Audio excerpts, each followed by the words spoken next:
Hey guys, Jmart of JCat Gaming TV here. We are here actually with episode 2 of our MMORPG podcast. If you're interested in watching episode 1, I'll have it linked below. Today we'll be going through the years of late 2004 until 2011, which is a very interesting time for MMOs. It was when the landscape changed. So I'm again joined by my brother Trauma. Hey guys, how's it going? Trauma's here. Yeah, we definitely have a full slate today. 2004, 2011. Definitely a lot of heavy hitters in this one. Yeah. So looking forward to it. It's going to be fun. Yeah, this is when everything changed. If anything, I've always taken a look at, if you have a timeline, I've always looked at pre-2004 to now. And yeah, it really changed so much from pre-2004 to now. It's crazy. All right, guys, let's get ready for episode 2.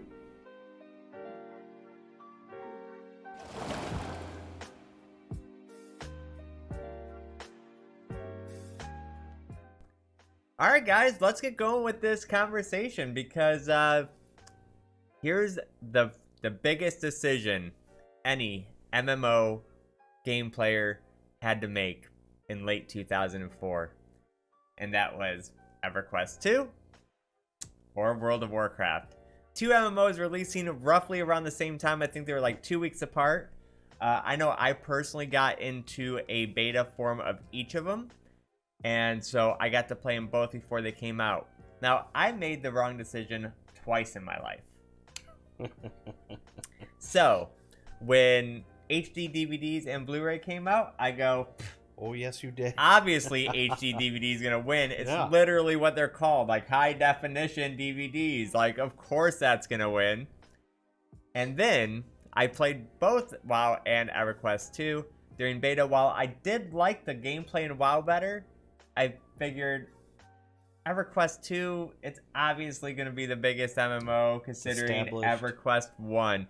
You know, and Blizzard, I mean, it was a big company back then, but I wasn't an RTS fan. Right. And I think the only Blizzard game I played before that was, like, Diablo.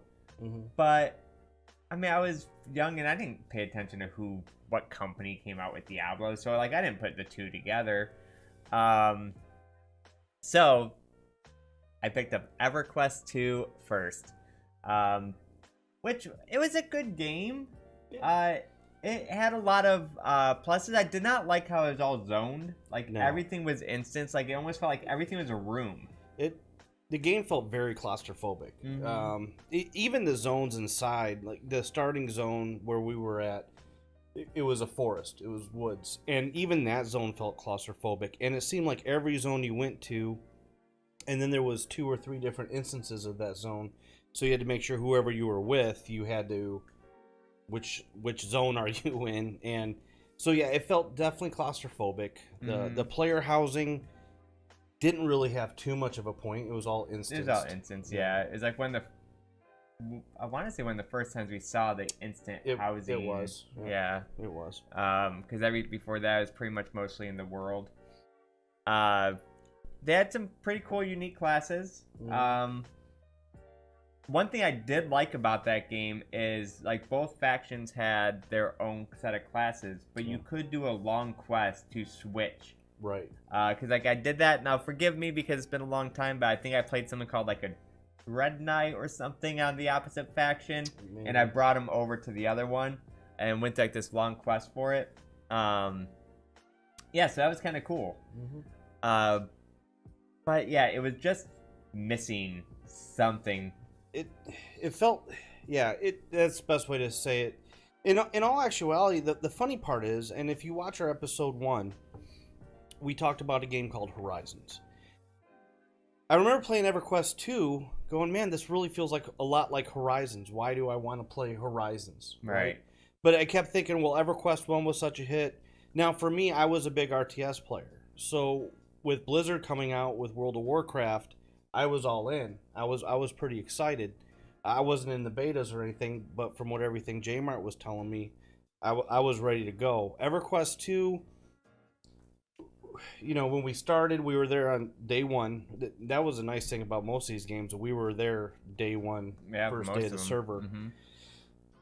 it just felt like there was a lot missing. The crafting system was good. Yeah, and crafting system was cool. You'll hear me talk about crafting systems a lot because really I'm a big crafter. I don't know why, but the crafting system was good. The combat was okay. I don't think it was anything to write home about. The healing classes was very much whack-a-mole, just like, you know. Besides, it was kind of cool that they actually had different style of healers in that game. They did. You had like the one that was like a pure shielder, right? Like, pretty much just shielded. And yeah. You had some that was like full on healing. So I did kind of enjoy that about it. The support classes and everything, I think they did okay, but kind of like what you said, it felt like it was missing something. It just felt claustrophobic. The world it made the world feel kind of small, even though the world was actually kind of big. It just felt like you were running into an instance any which direction you went. You're always like, it's almost like there are rooms in that territory, right? Per se. Now, for me, I didn't play EverQuest 2 all that much, because at the time, still, I was in the Star Wars galaxies. Because EverQuest 2 reminded me so much of Horizons, I just kind of had already a bad taste in my mouth for it. But from what I did play, I didn't hate it. I just didn't love it. It was just nothing that can compete with the next giant that came out like 2 weeks later. Yes, sir. So I couldn't stop myself from doing the WoW thing, and this is about the time in my life that my wife started playing MMOs too. So everything was a big investment because MMOs, like, it doesn't happen so much now, but you had to pay a full box price plus $15 a month. So like an MMO is kind of a commitment, and this is when I had to start buying 2 copies of everything. Well, not just that, but I don't, especially back then around 2004, 2003, whatever. The games were coming out and the systems weren't keeping up. So if you were playing another MMO, really you were almost buying another system. Yeah, I remember that. You always had to buy a new graphics system whenever a new game came out. Every time. I don't think a computer for me lasted more than 6 months at a time. It felt like before time to upgrade because a new game is coming out. That's so You'd true. see all the system requirements. It just made you full of grief. But although WoW did a really good job back then, it was pretty easy on just about everybody's computer. Yeah, which is one of the reasons why it became so successful too. Now, one of the things I do want to talk about WoW, and once again, we were there first day. I hear a lot of players today talk about every game needs to have a rollout like WoW did. I'm a firm believer that if WoW came out today, WoW wouldn't have made it because that rollout was really janky. It was rough. Long queue times. The servers would go down for a day or two at a time. We end up getting 2 weeks free off the subscription, something like that. Yeah.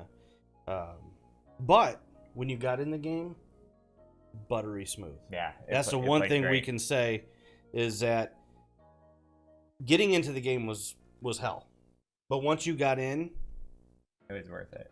Totally worth it, absolutely. But you're right, it was a commitment when you're buying 2 games and.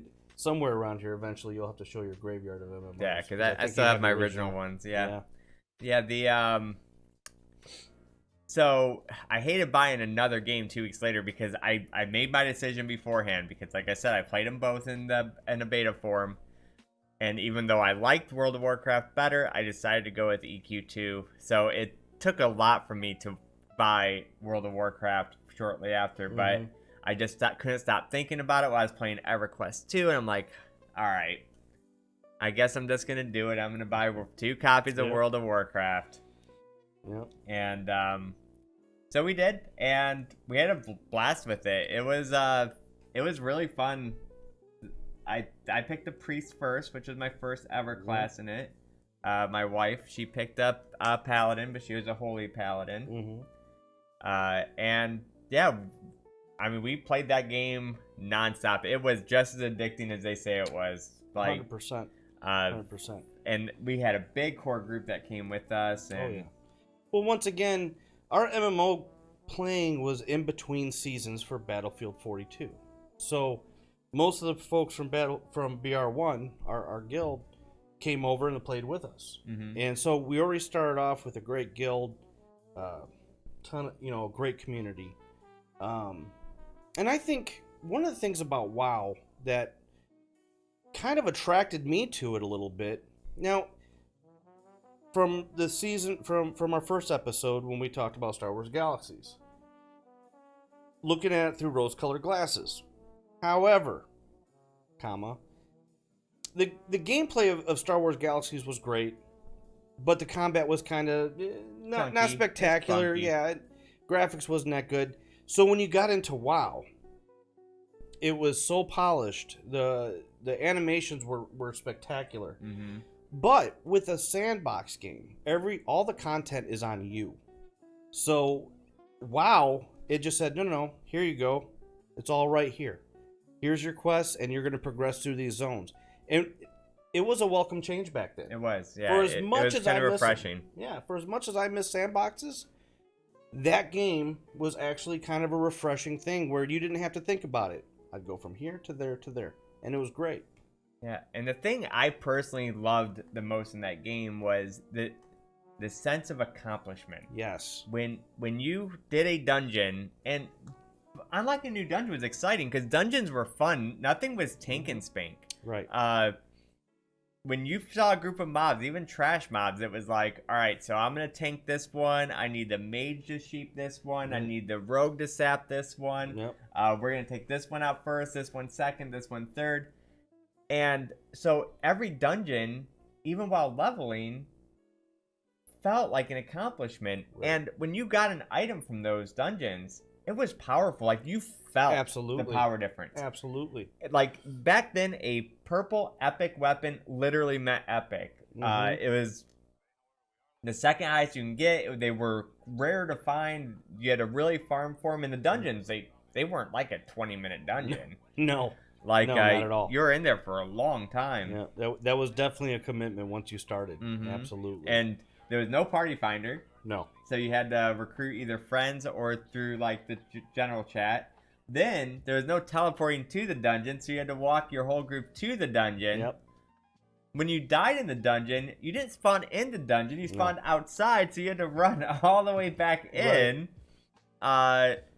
But all that just made the game experience feel like a rewarding experience. Like, everything you got, you felt like you earned. Yeah. And even how excited other people would get if you got something. Mm-hmm. Like, I remember seeing, like, the first person, somebody can correct me in comments, but I think it was Skullomance that dropped that mount. Right. And if you had that and you saw somebody running with that, like, a crowd just ran around them because they wanted to see that mount. Yep. And I missed that probably some of the most in the MMOs. Oh, the sense of accomplishment, especially once again coming from Sandbox, and then because that was really go at your own pace. Mm-hmm. And this game here, you can see a progression every time you logged in. With the Sandbox game, you didn't always feel like you accomplished everything when you logged in. And that was really the nice thing about WoW when that came out was, wow, no pun intended, but this is really a different gaming experience. And it was so, once they worked out all the bugs with the servers and everything, it was really buttery smooth. It was very clean gameplay. It never really felt like there's a lag, and, you know, our internet connection and stuff weren't nearly as good back then. No. And dare I almost say, probably one of the last times we've seen where gameplay at the very beginning of a game was actually smooth. Yeah. Very, very rarely was there graphical errors or anything like that, like some of these games coming up on our list. But with WoW, even like the Griffins, because really before that game, before WoW, there wasn't a lot of flying in any of those games. Mm-mm. So you got to see the world from a top view, and you saw it a lot because those Griffin rides were everywhere. long. But when you first got on them, it was exciting to see. When you fly into Stormwind, that was a great path. Or when you fly into Ironforge, cool. That was just, it was really cool to look around, and it really. And you and I have different opinions when it comes to flying mounts. Yeah. But the one thing those Griffins did when you looked around, it made you feel like you were in a big world. It was not a small world, and that's what I appreciated about those about the Griffins. And I like that on like Everquest too, the zones were all seamless. Like Absolutely. you literally saw the landscape change, Yep. and you just walked into the new zone. There was no loading between the zones. I mean, obviously dungeons and stuff, Right. but as far as like the zones, as you're walking through them or flying through them, you didn't see like, oh, let's pause our program for a second Right. and enjoy our loading screen. I don't even remember if there was chunking in it. I mean, it was just smooth. And I like the fact that every zone had its own character. It did. Yep. And the graphics to WoW, for the time, although it took me some getting used to. Yeah, kind of the at first you weren't happy with the right. cartoonish. Yeah, look. I was like, but it really grew on me real quick, and it really did have a character. And those graphics, those kind of graphics now hold up today comparatively to the graphics of EverQuest 2. Yeah, EverQuest 2. Most of those games, I mean, even when I look at videos of Star Wars or anything else, it's like, ooh, Yeah, not good. I think that's one good thing about those cartoonish style graphics, because they hold up a lot longer. Because Absolutely. realism, for some weird reason, realism looks so amazing when it first comes out. Like, oh my 100%. god, this could never look It's better. a beautiful world. Right, like, am I actually in this Right, game? right. And then you go back 5 years later, you look at it, like, that game looks like such garbage. Yeah. What was I thinking? Did not hold up. You know, but like, wow, even though they've done some graphic updates, even if they didn't, Yeah. it still wouldn't look terrible. No, it definitely has a certain character to it that, to me, I think it still holds up. Like, if I played it, I don't think I would cringe very much. If I was to load up even to the vanilla WoW server or anything, I don't think I'd cringe up. So, the gameplay was simple. I mean, it was a simple gameplay. Yeah, it was definitely a lot simpler than anything we played back before that. Absolutely. So, it was pretty easy to grasp. That's why I always found it kind of humorous when they came out with the WoW Classic. Everyone's like, Yeah. "Oh, back to hardcore." Right. It's like, it's funny because that game was so big. Yep. Because it was technically like almost Super easier simple. Yeah. than, or at least I won't say the game itself was easy, but it was way easier to get into Right. than any previous MMO before that. There wasn't a whole lot of until later on when you end up playing the Ret Paladin, but it was still, you could pick it up really easy. Yeah. Basically, it wasn't bad, but and that was a thing, and I think especially with the older MMO players, the Ret Paladin at the time was broken. Most people played Holy. Broken. And you were ugly smacking just about everybody you played, and you has to be cheating. And I think that just goes to a testament that even though a game is simple, if you do the research, a lot of these classes that people say are broken or they need to be updated or upgraded, really is people just not taking enough time. So when you played Ret Paladin, actually, I think I gave you my first tune, or either that or I gave it to Justin. I can't remember, but because I ended up re-rolling later on. But Right. Watching you play the Ret Paladin was definitely something. It was crazy. Yeah, I rocked that thing. That's like You did. probably one of the classes that I'm most proud of in all my MMO time, because it was just a class that was considered such trash. Right. Like, whenever someone would see like Ret Paladin, lol, Yeah. it was like a meme before memes, It was. Nobody touched it. No, it was like, maybe some people would do it while leveling, but nobody actually played it like PvP endgame. Like, you never saw them. No.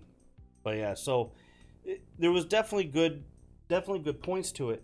Another thing I liked, well, now that I can kind of appreciate with WoW looking back, is it still kind of had a little bit of the old MMO community, right? Mm-hmm.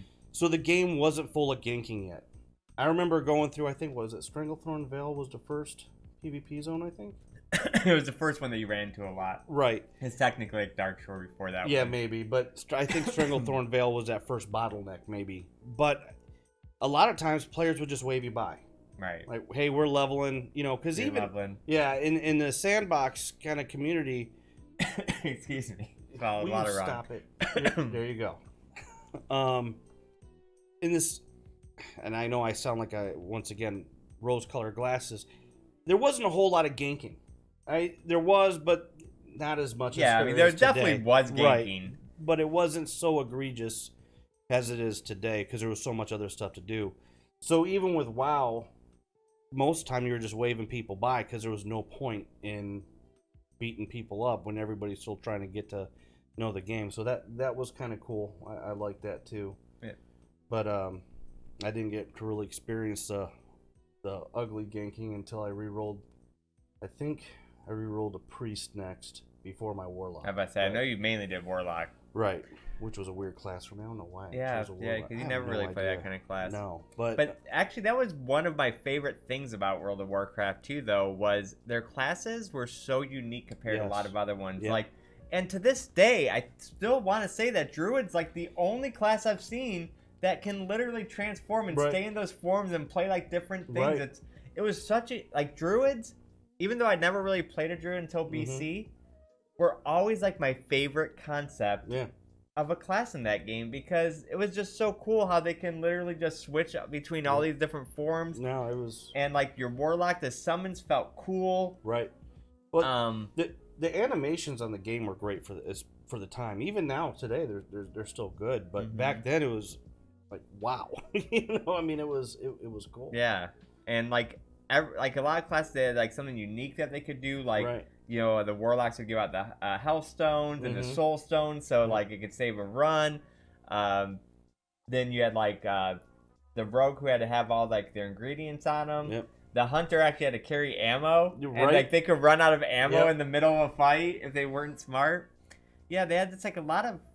It was a good bridge between like old sandbox, but still brought in like some harder elements. Even though at the time I remember us looking at like, wow, they really simplified things, which they did. But in the long run, it was still complicated to get stuff done. It was, and it for the time it was totally refreshing. It really was, you know.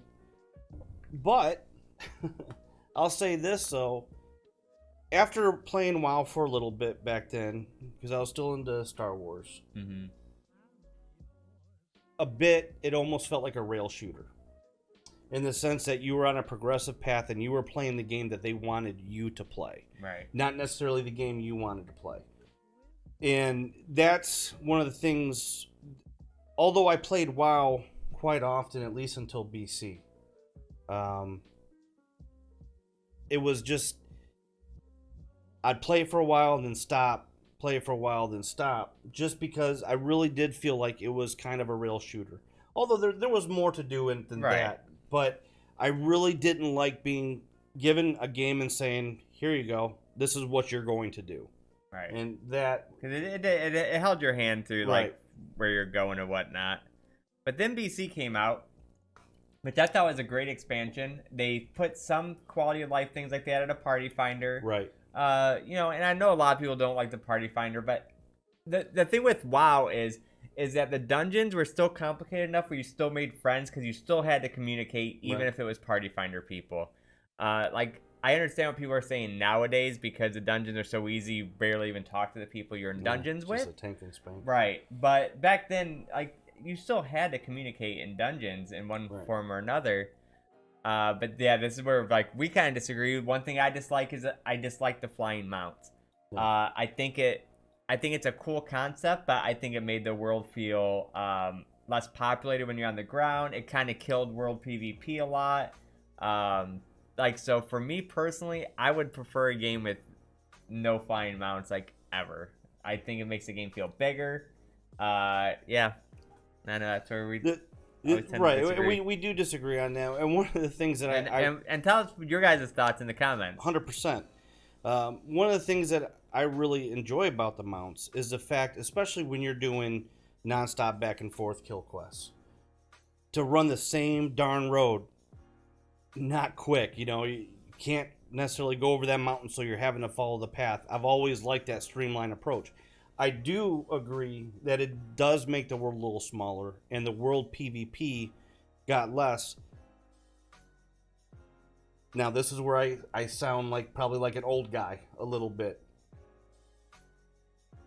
It's okay when I was getting ganked sometimes, but it got to the point, like Unguro Crater. Yeah, you hated that place. oh my god, I don't think I've raged so much in a game. I mean, I was swearing and saying words I don't even think were in existence. I mean, it was almost backwards Latin. If you would have sprayed holy water on me, I probably would have burned. But because the ganking was so prevalent, I've never, like, when I've leveled up, yeah, there was a couple times, you know, you're bored and have nothing to do, you may go ugly smack some newbies. But for the most part, that was never enjoyable to me. Right. There's no honor in it. There's no to one-shot somebody just isn't. The only kind of acceptable thing for you is, you know, the person on the other side of the screen was making these loud sounds like right. I was. So I really didn't, you know, World PvP, when there was a point to it, I liked. But even now we can agree, we're not huge fans of World PvP nowadays, anymore. correct. Yeah, like So, I actually enjoyed it back then. Right. But yeah, nowadays. But for me, the flying mount, it was just a great way to expedite to where you had to go. Because really, with those games, because you're on such a linear progression, you just want to get to where you have to get to. You know, I mean, and that's, once again, it's just a matter of preference, which, you know, definitely tell us in the comments what your preference is and why. Right? Yeah. Yeah, for sure. Yeah, and then, you know, as BC progressed, I enjoyed it all the way through BC, but I could start telling towards the end that the game was starting to get simpler. Everything started becoming a little more tank and spank, like the dungeons and stuff, and then Wrath of the Lich King came out, and I know that's where people are going to freak out, because everyone thinks that, or everyone talks about Wrath of the Lich King as being like the best expansion, and you can tell by their numbers if you look at like their subs. Wrath of the Lich King, which makes me kind of sad I didn't stick it out, because it obviously was so good.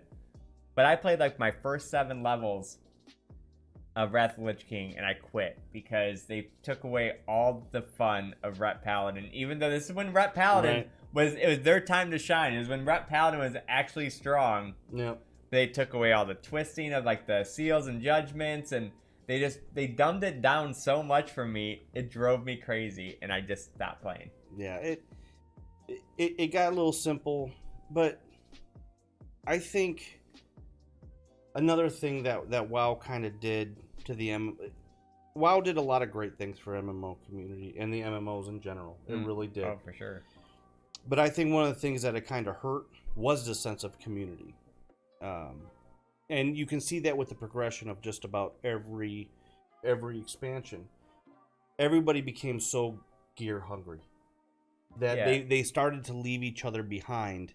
Like our guild that we played with for years ended up getting torn apart by that game, because now tell the story about when you went to go help them out, which is this was a tough one. Yeah, so and, you know, as a World of Warcraft player, I never really raided. I was all about PvP back then.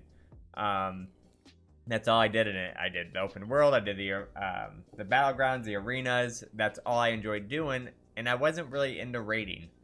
But one time, my cousin begged me to bring my priest to go heal for their dungeon or for their raid, and I'm like, nah. I'm like, I don't raid. I don't want to go. He's like, come on, dude. And my cousin, we actually gave leadership of the guild to, and he was like begging me. I'm like, all right, dude, fine, I'll go with you. Jeez. And that's a big commitment. The thing's like 8-9 hours. Yeah. So we get like 4 or 5 hours into it, and a staff drops. And I'm like, oh, that's a better staff for me. So I mean, I might as well just take it. And they're like, oh, no. No. You cannot take it. Not your staff. I'm like, yo, why? I'm like, why can't I roll on it? They're like, well, this guy needs it. This guy's going to spend his points on it. I'm like, wait, what do you mean? Like, he already has a better staff. They're like, but this staff has more spirit on it, so it's better for him when he's resting. Yeah. I'm like, it's better for me, like, now. Like, to help you guys clear this. They're like, sorry, you don't have enough, I know a lot of people call them DKP, but I think we called them, like, C... I'm not sure what because it was a C Alliance we were in, so it was like C Alliance points, whatever. they're like, oh, you don't have enough of those points. I'm like, I'm here to help you guys. Like, I didn't even want to come. I won't raid enough to get any of this. Like, sorry, you can't. My only regret is I didn't tell them to F off and leave right then. Yeah. That I still continue to do it with them. Right. Like, I don't want to be here to begin with. Now you're telling me I can't even get anything? Right. And I think that's one of the things, you know, going in the past, because everything was built by crafters and everything else like that, you never had to worry about stuff like that. And I think WoW is one of the games that started really making people so gear hungry that I have to continually get the best gear so I can keep going up. And a lot of times, kind of leaving some of your slower guild mates who couldn't log on for 8 or 9 hours a day kind of behind. And I think that's kind of. And then it brought like a real like attitude thing. Oh, like, it did. Like it did. Some of those people before that game were like some of my closest internet friends. Yeah. And I ended up despising a lot of them towards Right. the end because they became such pricks. Yeah, just about.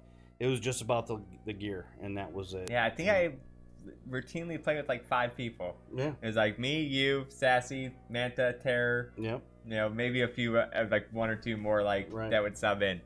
Like that was pretty much all I played with. Yeah. Towards the end.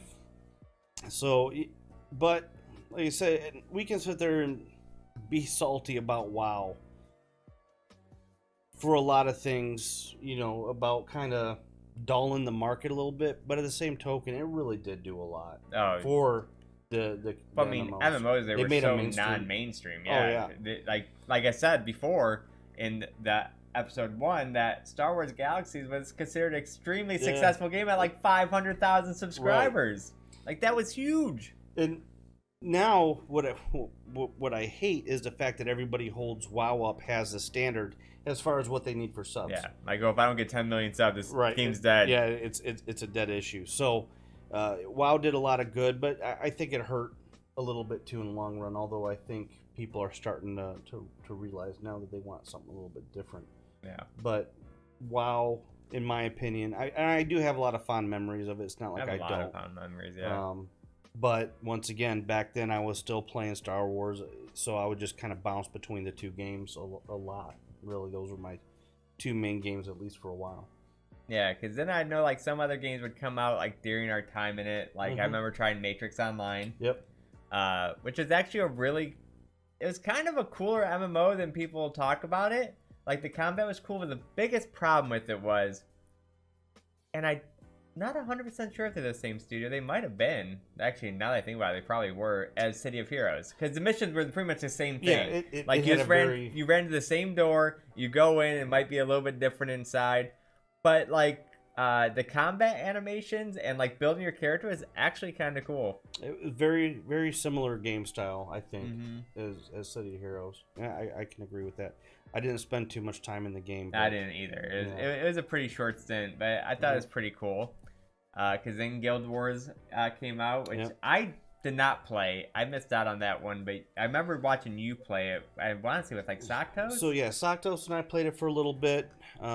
I don't think enough to really speak too intelligently about it on the podcast here, but I think for the most part, what I found the most interesting is the actual PvP. That game was almost PvP centric.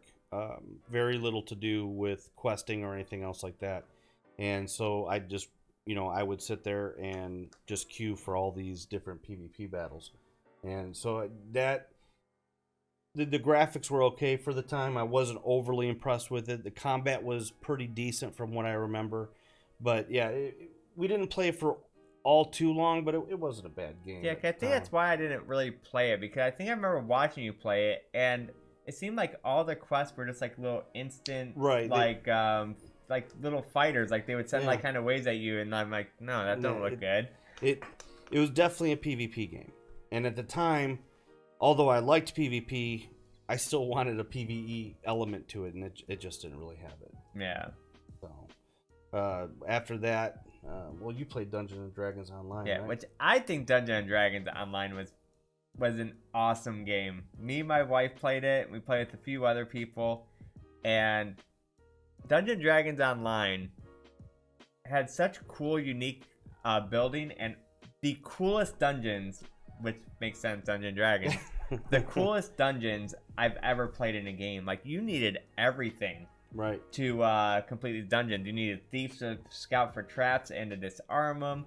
I actually played a class that I've never really been able to play in another MMO. I played a wizard, but I built them all as a crowd control. So he had like webs and everything, and barely anybody else played it. But man, going through dungeons with that, like, you just CC'd everything. It was awesome. And that's a game, in all honesty, should have been the biggest game ever. Right. The problem with it, though, the reason why it wasn't, and the reason why we stopped playing, because there was nothing you can do in that game by yourself. Right. So once you got to like such a high level, like we got to these levels that we'd spend 3 hours just waiting for groups. Right. And you just couldn't fill groups towards the end. Like, if there was any game on this list, if I would have took a look at Dungeons and Dragons Online, right, it should have been a no-brainer. But yeah, that's one of the big things I heard about it was because they did a good job of making it feel Dungeons and Dragons-ish. Like, I can't knock their decision making on how they made their game. Right. Yeah, it's just that's a game that should have did better. But you know, after Dungeons and Dragons Online was SOE's Vanguard Saga of Heroes. Yep. So that was supposed to be the main WoW killer. The first WoW killer, I think. Yeah, the first one that people were talking about. This is gonna kill WoW. Right, it's gonna kill it and tear it down. And Vanguard, it was the people that ran, I think it was Sigil Games, actually created Everquest. So right there, you knew, okay, this has to be a good pedigree. And that's one of the things that, although I never played EverQuest 1, all the people I know that played it loved that game. Loved it. So I was really excited when Vanguard came out. Matter of fact, one of the reasons why I bring up when Jmart played the Rep Paladin in WoW and how good he was, it kind of inspired me that I've never been a top tier player in a lot of games. I think there's only been a couple games. Vanguard, Warhammer has my tank, and DCO is a healer. Those games right there, I was probably more of a top tier player. And for some reason with Vanguard, I made it my mission, just like when he studied Rep Paladin, I really studied the Disciple. And I wanted to be a top tier DPS, which is, I'd never really played DPS characters before. And Vanguard, when it came out, the world was beautiful. You remember when we logged in? I mean, it was phenomenal. A game that was so hyped when it came out, just from like the videos. And it was one of the first games that you've played that if you saw it in the background, like, you can get to it. Like, there was nothing that was in the world that you could not get to. Right. And you could see it all from such a far distance, too. It was... I mean, in my mind it was far, but if I went back and played, how far was it? Yeah, it probably wasn't that far. But like, graphically, for the time, it was like, breakthrough is amazing. It was awesome. I remember looking, especially at the sky, and it was unbelievable. But one thing that, especially when you talk about Ultima, you always talk about the ships. And I was really excited about Vanguard because it had ships. Yeah. It was bringing back housing. So it was a lot of elements that I was starting to miss from the older games. Right. By this time, by Vanguard's time, you're kind of ready to go backwards. Right. And especially because Star Wars started to kind of die for me by that time. So I was definitely looking for something else to sink my teeth into. And I chose Vanguard. So, when you talk about poor choices in your life, that was definitely one of my poor choices. But they had a lot of cool things in it, like the diplomacy system. Like, they had like this little card game within the game that you can like get like diplomacy and it'll earn you items. Right. Because I played it for a little bit, and they had a kind of a cool class in it called Blood Mage, but you had to like cut yourself to like heal other people and everything like that. So it's kind of a cool, unique class. But yeah, I saw the writing on the wall pretty early. You did, and I'm like, yo, Jay, peace. I stuck to it like I stick to a buffet. I don't know what my issue was. Probably because I did so much darn research on this Disciple to get good at this game that I refused to leave it. Yeah, because there was no PvP at the beginning either. That was a big reason why I quit. There was no PvP. The rift ways were very scarce. So, and the mounts were kind of slow. So there was a lot of travel time in this game. The dungeons and everything else like that, they were well done. I remember I liked the combat, but there was so many graphical errors. I can't tell you how many times you'd look, you'd be looking at the back of your character and you'd see through the back of your head and you'd see an inverted 2 eyes, nose, and a mouth, and you just, what the hell's this? I don't even think at the time helmets could be rendered on you. I think that was broken. There was so much to the game that was broken. And Vanguard, I'm going to say, and I may be wrong, so go ahead and tell me in the comments if you could think of another game. But Vanguard, I think, was one of those games that when it came out, and it started a huge trend, and I don't know why, games were coming out incomplete. Yeah. It went from like alpha, beta, launch, because these games just ran out of money trying to keep up with WoW. Yeah, they're trying so hard, or they're just trying so hard to be the next WoW. Right. That they were just rushing them out there before, like, they're trying to beat the other competition. Because during this time frame that we're talking about, there's a lot of games that came out in this short time. A lot of games. And Vanguard, too, I think I even upgraded my computer for that game. Oh, I think I did, too. I think that was when I had to. I think that was one of those games, like, okay, on to the next latest and greatest graphics cards and everything else. But for the most part, I wanted a ship real bad. I think that was another reason why I stuck with it. I wanted a ship so darn bad. And the funny thing is, when I got it, I don't think I played for more than another week after that. I was like, all right, got a ship. Yeah, I accomplished my goal. Out. But I will say the dungeons in it and everything were pretty dynamic. Definitely wasn't a take and spank. The game, that's one of those games that had a lot of potential if they would have put an extra year of development time. I think we'd be talking about Vanguard very differently, because it really did have a lot of the sandbox feel of the crafters, the housing, ships, all this other stuff you can do other than kind of that rail shooter quest. And it was just right idea, really, really poor execution. Yeah, because just from the graphics of that game, it should have been so much more than what it was.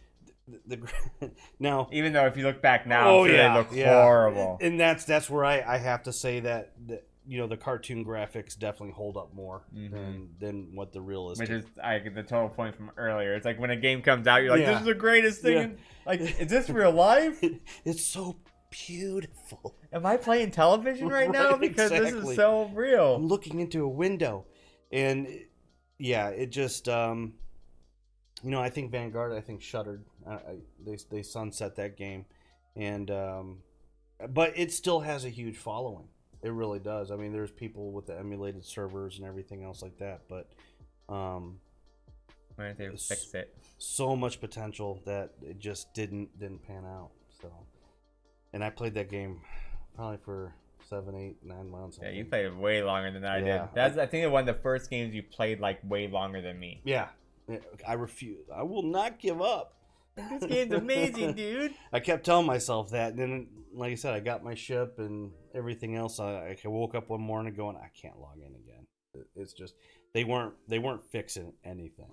So, but that's definitely one of those games too that had such a cult following. If you did play it, definitely drop us a message in the comments. Let us know, what you liked. If you even play the emulated server, a lot of potential. That one. There was.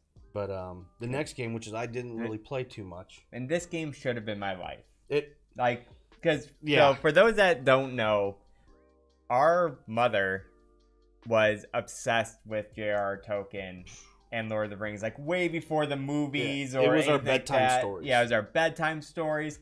She had so many posters that would hang up on the wall. Belrog poster to this day still gives me nightmares. I hated that Belrog poster. That woman was evil. Yeah, so Lord of the Rings Online to me should have been my ultimate game. Yep. I grew up as such a huge fan of the series of just growing up around it. I was so excited to walk in that world myself. And they didn't do a bad job. It was actually a very well done game. They made the world look cool. They or like very JR tokenish. The classes were cool.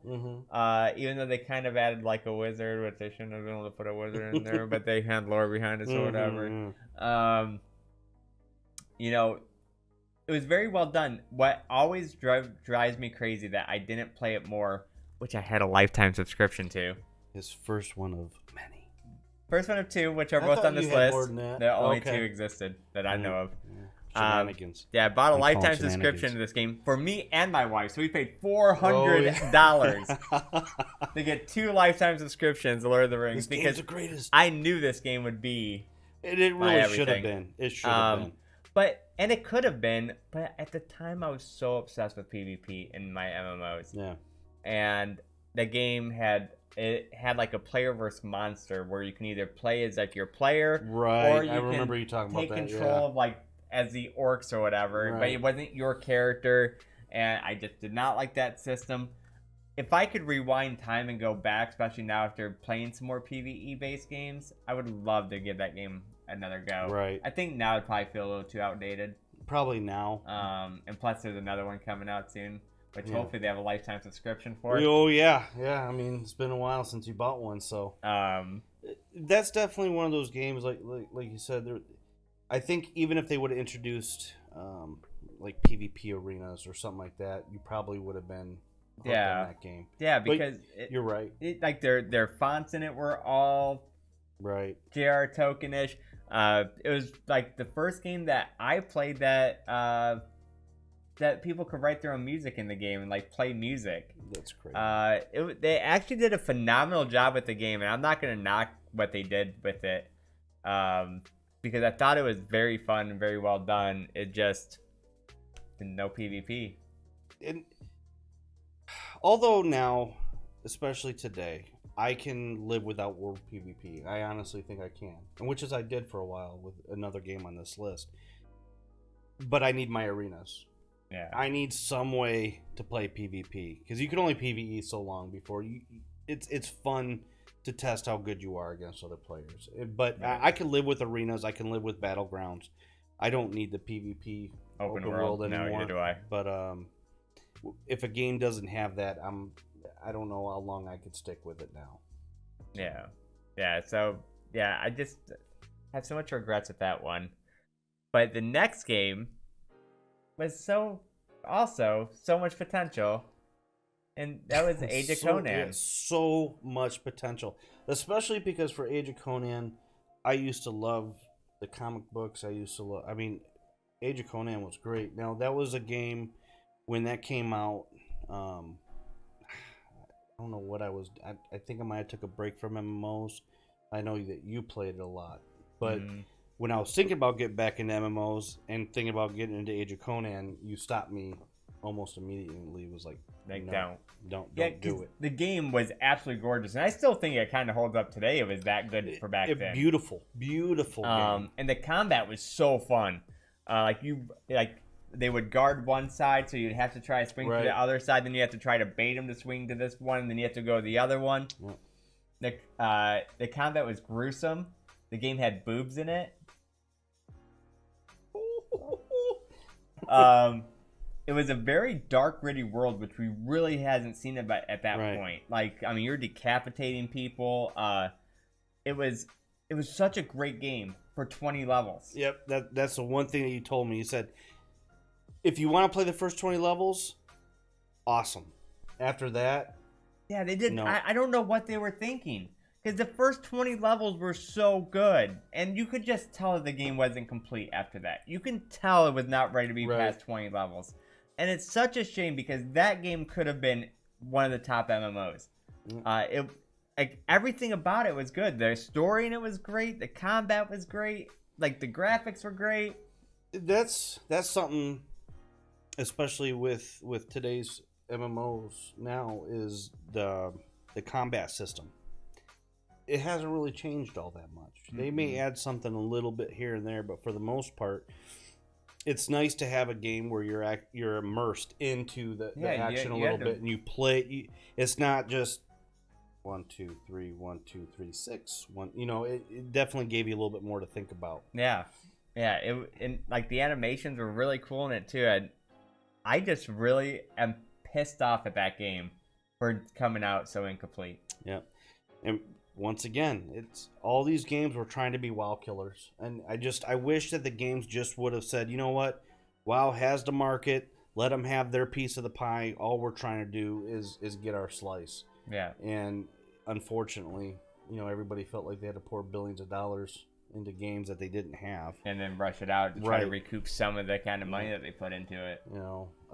At least this was still before, hey, buy our game before beta, and beta tested for us. Yeah, because it sucked because me and Sassy, we got into beta. Right. But guess what?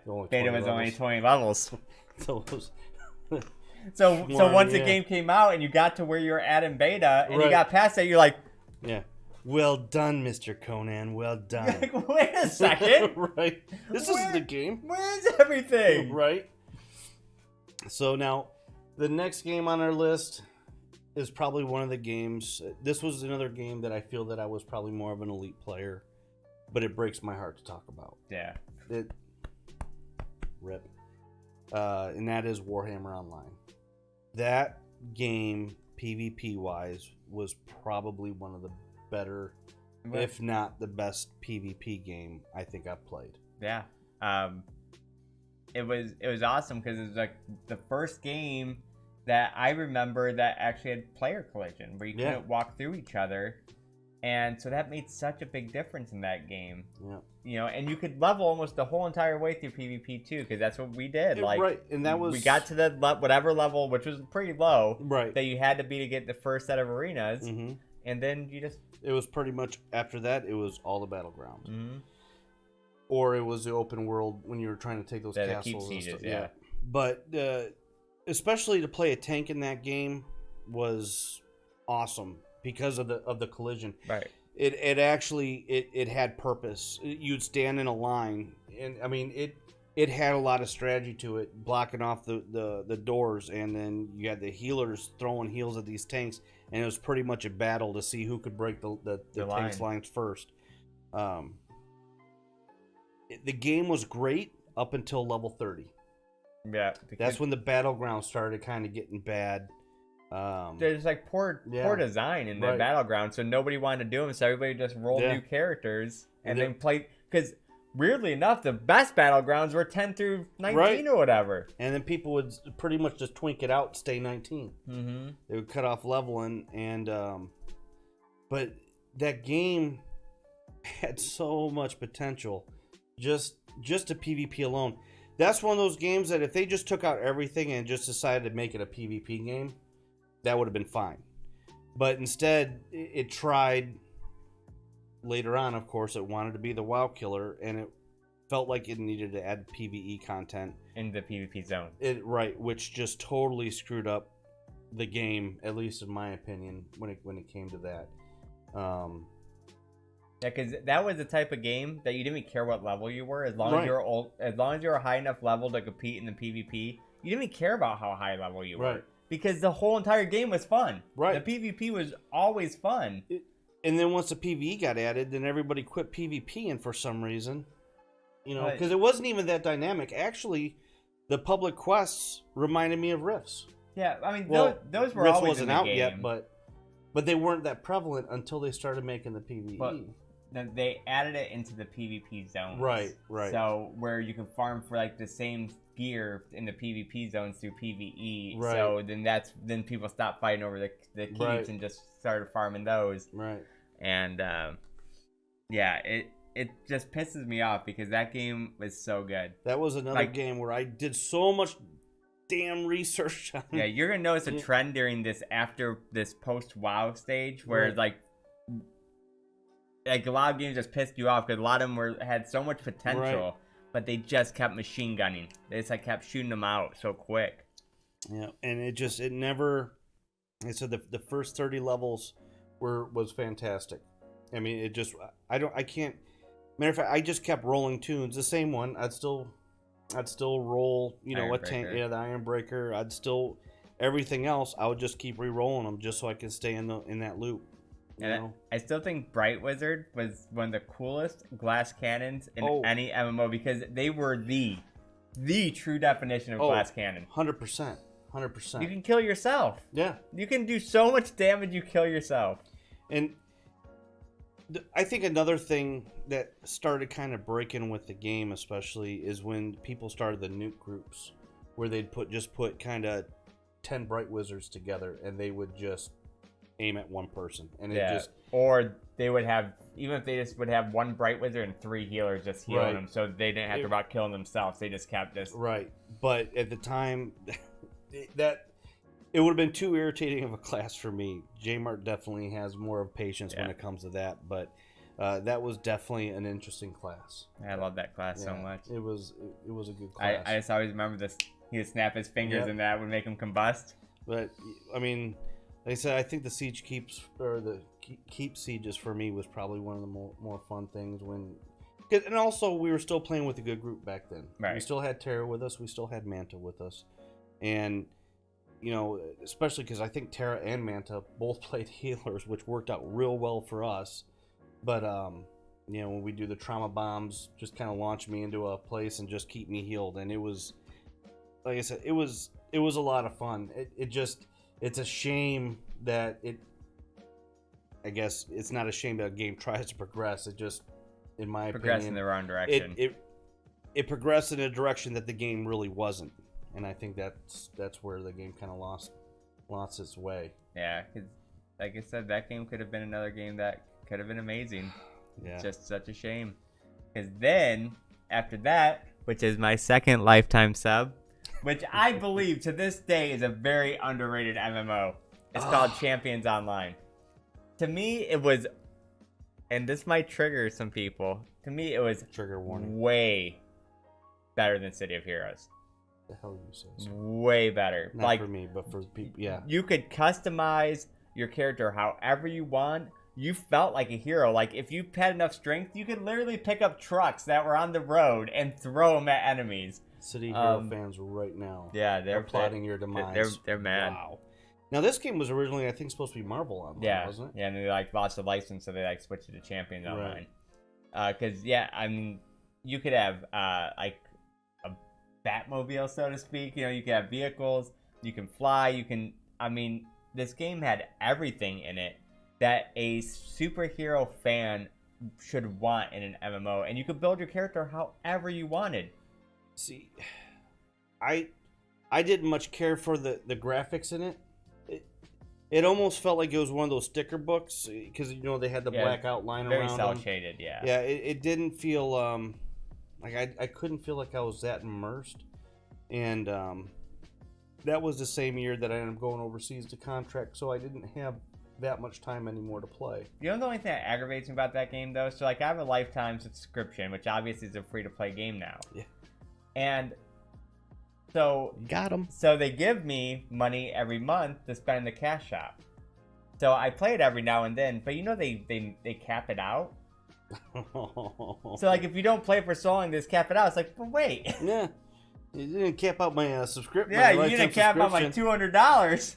Yep, that was or another $400. That was because another me game and my wife. You were super high on. Yeah, because you were ready I was such to roll. a comic book nerd that and I played the beta, and I just thought it was, and I still believe honestly that it's an amazing, or was amazing MMO. That I don't know if people were just so hurt over the City of Heroes closure, because this came out pretty shortly after the City of Heroes closure. Did it? Yeah, because I mean, what, City of Heroes was out in 2004. They probably closed around 2008ish. Can't remember when even maybe a little bit later, but it's like right around that time of City of Heroes.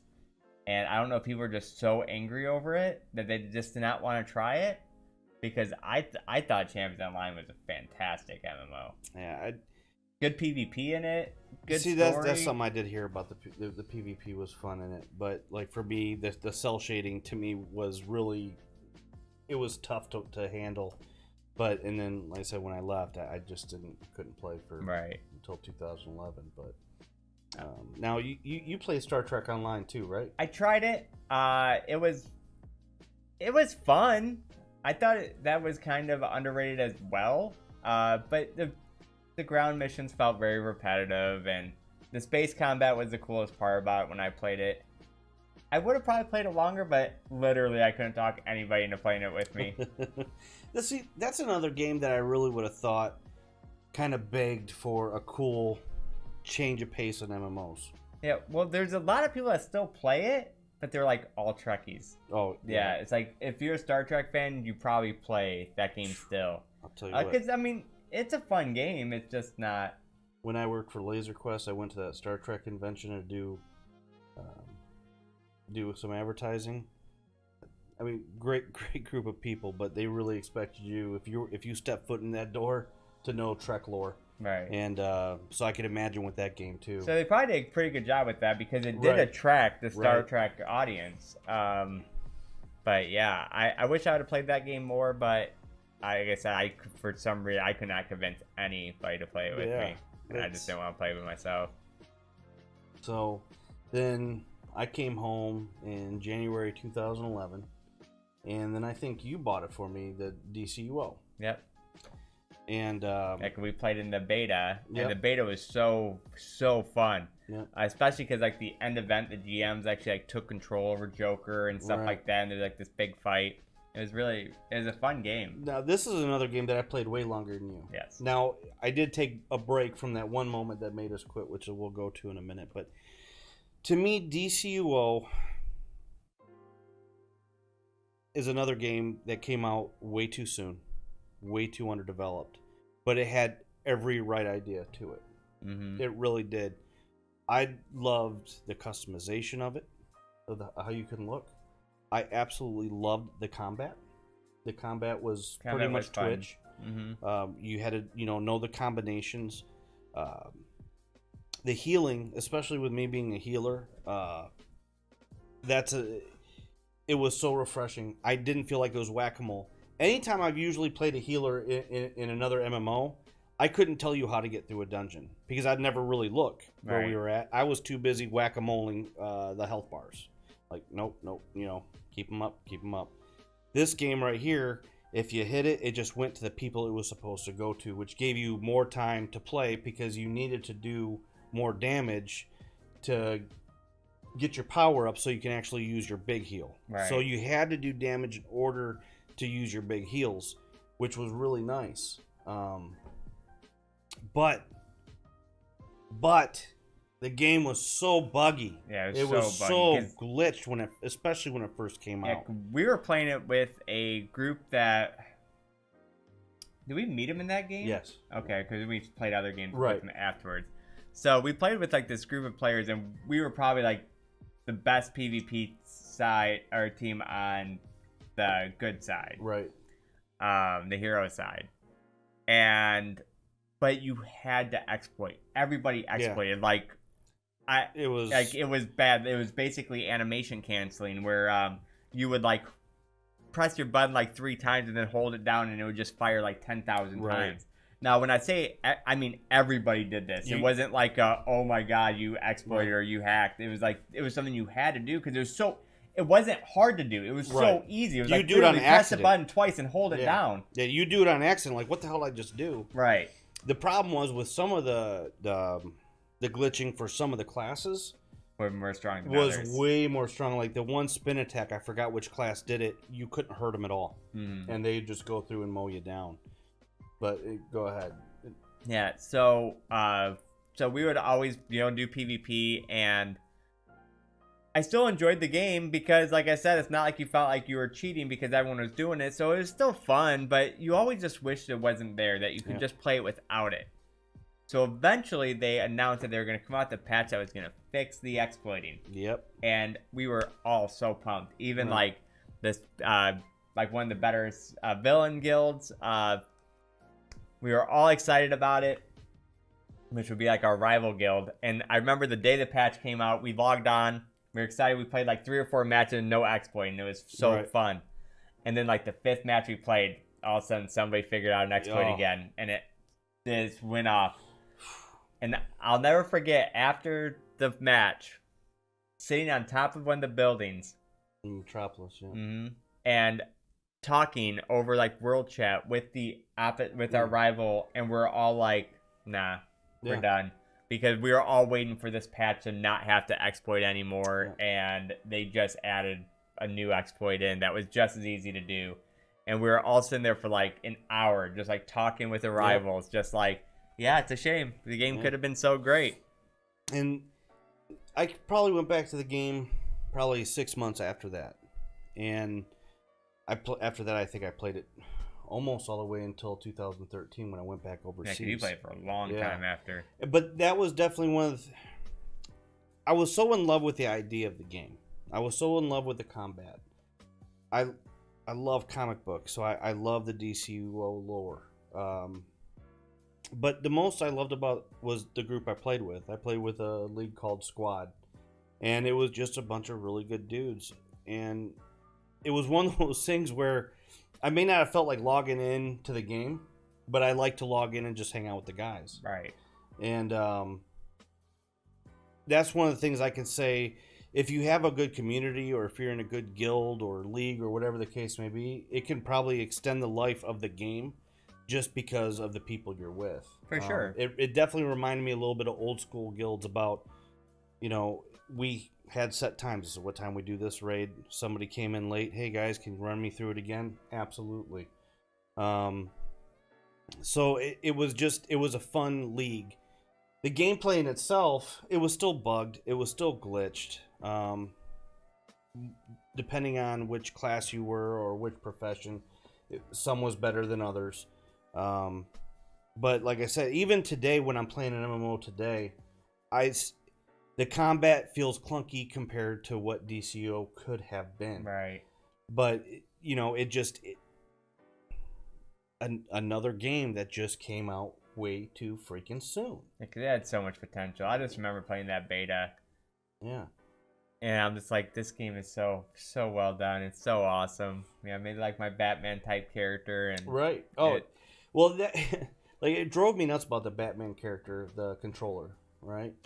So you had it, and he looked great. You can make him look however you want, but yet they throw like those big presents that just didn't look the part. Right. You didn't much feel. The one thing I can say is you didn't much feel like Batman if you were trying to emulate a character like that. Right. But I definitely loved the way you could. The customization was awesome. And then even when it went free to play. Which is, I think it was probably one of the, I'm not going to say the first, but it was definitely, it saved the game. It's probably one of the first that actually saved the game for. Right, it definitely saved it. There was some pay-to-win elements. You could reset dungeons so you could run them more than once a week, because at first you couldn't run them more than once a week. But there was also some nice pay-for-convenience things, like finding the energy nodes and everything like that without having to fly around nonstop for them. But, it never felt to me, it never affected, which the most important part for me was the PvP. You couldn't just buy the PvP gear, which is another thing that I kind of miss about some games, is you had PvE gear and you had PvP gear. So I don't care how good you were at PvP or PvE. You couldn't just bring it into PvP and roll everybody. So you had to be good at both, and that's what I really appreciate about that game too. But the customization was phenomenal. I mean, I think I would spend not so as good long. As Champion Online, but yeah. We interrupt this broadcast. Man. But the layers that came out later on, those were nice. But it's definitely, I missed the idea of the game. Right. I couldn't log into it today because it's just, I think it's pretty much dead. And you're mainly playing with just friends, right? Anyways. Just because that league was just so much fun to play with. But if you played with Squad, give me a call. Yeah, shout out. But I think we've pretty much covered. I think it pretty much summons our 2004 to 2000 part of 2011. Next week we'll finish the last part of 2011 to present to future. But yeah, super fun though. This was the big one because of EQ2 and WoW, and then like I said, unfortunately after the WoW, it's kind of shotguns a little bit because so many games came out that you just played for such a short amount of time. Yeah, I think we were always looking for another home. Right. The games that were coming out had a lot of good aspects, one part of it, but it never had the complete package. Right. And just kind of as we were talking about before, I think WoW changed the landscape so much. I mean, before then, nobody ever had really millions of subscribers. Mm-mm. So then everybody wanted to emulate it. And obviously, why play a WoW clone when WoW is there? Yeah. That is much more polished. And I've already invested X amount of years Right. into. Why would I want to play another game just like that? Yeah, Yeah. I agree. So, you know, that's how come I kind of look at everything post WoW. And, well, even today, I'm still looking for a MMO home. Yep. I don't think I've played... DCUO is probably the last game that I played for over a year. Easily. Yeah, because before WoW, before like when we stopped playing WoW, every game before that you'd play for like a year plus. Right. But then the games started coming out where, God, you'd be lucky if you got 2 or 3 months of joy out of it. Right. And that was, you know, especially, and then you'd always go back. You'd always go back to, like, for me, I'd pretty much go back to Star Wars Galaxies or something else. But for the most part, so every other game would come out, we'd get it on opening day, and it'd be... we really did fall in love fast with games. We did. Started with Horizon. Greatest game ever. I'd always buy the collector's edition too. I still do that. Or... And you don't even get anything anymore. No. It's all online. Yeah, very little. At least you used to get like a map or something cool inside it. But, so, don't get me wrong. If we went into another episode of what was wrong with pre-96 to 2004, yeah, we can fill up that episode too. So we do talk very fondly of the past, but WoW did bring a lot of good things to the MMO community, but still I think took a lot away too, a lot of the creativity that, you know, so I'm still looking for that home, amazing sandbox home that you can just spend a few years in. I don't know, another topic for another time, but with the sandboxes, I'm not sure. I think probably sand parks would probably be... Yeah, a little bit of a hybrid. Yeah, because WoW did show us that, a full sandbox, although fun for the community, I think you still need a little bit of that player progression. Yeah. But, alright guys, we're going to wrap this episode 2 up.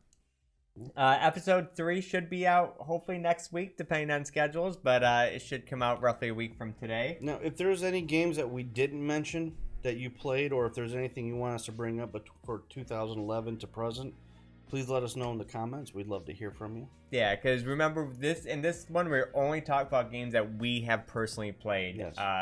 Some games we might just mention real quick, but we're only talking about games that we've played. Yeah. So we're not talking about like every MMO that exists. It's just the ones that we have some kind of experience on, even if it's a short amount of experience. Right.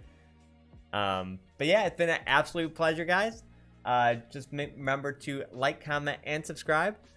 You can also follow our social medias in the comment section below, and you can watch us live on Twitch every Sunday, Monday, Tuesday, and Thursday. And by us, I mean me and my wife, Sassy Cat, not my brother, from 5 p.m. till 10 p.m. Eastern Time.